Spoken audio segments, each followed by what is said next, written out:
A few people may eventually be interested in the truth. I'm a deaf elderly Section 8 poet who grew up through the tail end of the 60s and am now a senior citizen having been tortured and brutally molested in domestic terror campaigns by a bipartisan apparatus because of my deafness, so I don't fit in.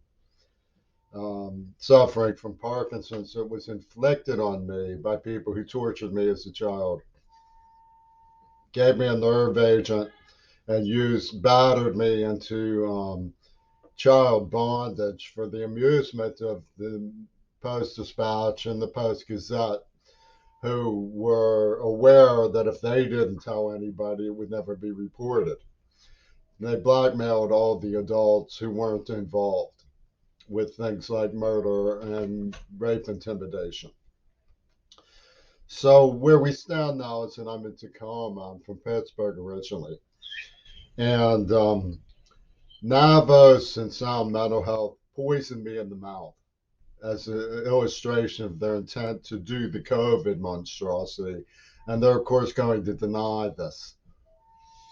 They claim that they had reason to ban me from school for 12 years. When I escaped and went to school, I was a Phi Theta Kappa scholar, and I graduated with some ease with a very high grade point average in the honors.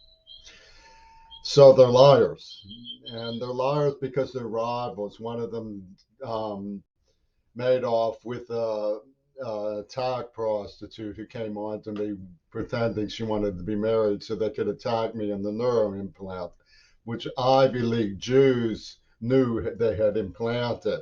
They were working for Wells Fargo and Sony. Now, people know that I'm lenient because I want to be generous to the people who help me. Well, I can't help but mention before I talk about Owen and his silence about what Steve Tangney did to my mouth. Um, he did help me upload the very critical film project, and I'm forever grateful to him for that. And so when he had me arrested under false pretenses, which continued to feed the establishment's lies, he did a disservice to me that I felt could only be repaid by total forgiveness, which I extended to him and continue to extend to him. But it has to be noted because the adults are back on a prowl for me. They've let the pigs into my apartment without a warrant because I'm deaf, I'm lenient, I overlooked it. There's certain things you can't expect when you're deaf. You can't expect the so-called moral calculus or Taliban of UW dialectical to poacher the factor of deafness into their poacherama. So I don't bother with the impossible dream of being recognized as a deaf person or a poet or anything like that because I'm dealing with the criminally insane. However, the point is that there might be people who want to know because what the monolithic superiors of who could hear and thus finish school before I did, and then moved to grab my fiance and ban me from school, and they had worm tongues gyrators, the sort of sideways talking worm tongues from the police department, organized by Penis Gabriel, get that, to attack my premises and terrorize and gaslight, as it's called. Like they rip or murdered a girl outside the clubhouse where they poisoned me in the mouth. Well, they say I threatened somebody. Gee, would laugh. Let's get to the story. In my PJs, I came across something I had expressed as how I felt. I'd break every bone in your face. It's a back in New York City line from the poetry circuits of the avant-garde. But I was real upset because some guy smashed me in the face with a basketball in front of everybody. Could have broken my new glasses. and nobody said anything. I was sitting there thinking, what does that? How does that make me feel? You know. And I put it aside. And a couple months later, I came across, and I thought, oh, I was home, you know, in my pajamas. I wasn't doing much of anything, kicking around. I thought I'll send it to Owen so that he and I can discuss anger management. And they had been laying on him any pretext, any indignation that you feel any small abridgment, you must bring to our attention. The administration was licky chops with glee. They were fiendishly stoking Owen's fear of being dismissed, the way that right now they're stoking my fear of getting deliveries by preying on my deafness to situations developed with the new concierge. You know, I have to get packages, but they won't install a flasher so that I can be notified. So they have to go by way of the office. And now she wants to. He says it's not reneging because they never had an agreement to do that. Oh, so the UW dialectical is in place for Navas to claim the queer bait threatened one of them. They're liars. Okay, I explained to you what just happened.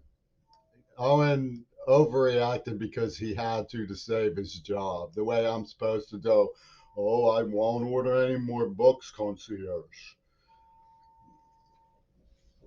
Because they fear that education I'm getting. I might order Dugan. So, um, the situation is that they needed a threat retroactively. That's why they Ripper murdered Shannon Harps, because it wasn't just that there was a penny line. It was a penny line of utmost principle from museum thieves tending to the poors. It was a penny line of the utmost principle because you see they have pornographic gyrations they made with Hop Kendricks up on Mount Desert Island for Sony back in and Bukaki images of me when I was 9 years old that they sold to the Crocag Regusta Corona. Remember Lennon's Spose wifey? They have child pornography stuff that they've collected and they wanna. This is art, man. We got infected with AIDS and the Union Zappa says he's to blame, so it's art. So they had to establish a retroactive threat because Cyril Weck's cronies from the drama department at Carnegie Mellon University, professional overdub people like Ming Na Wen, were working with Neva Japan pornographic on Mount Desert Island in genocide pornography, and they impinged this claim that Camp Kawandawana, that Cowan was detecting that he wanna. So virginity proves rape, lust. So the devil was being incarnated for to justify genocide pornography. Okay, and they would need that threat. They were if they didn't get that threat, they were gonna rip or murder somebody. They were gonna Abu Lafia somebody. They needed that threat.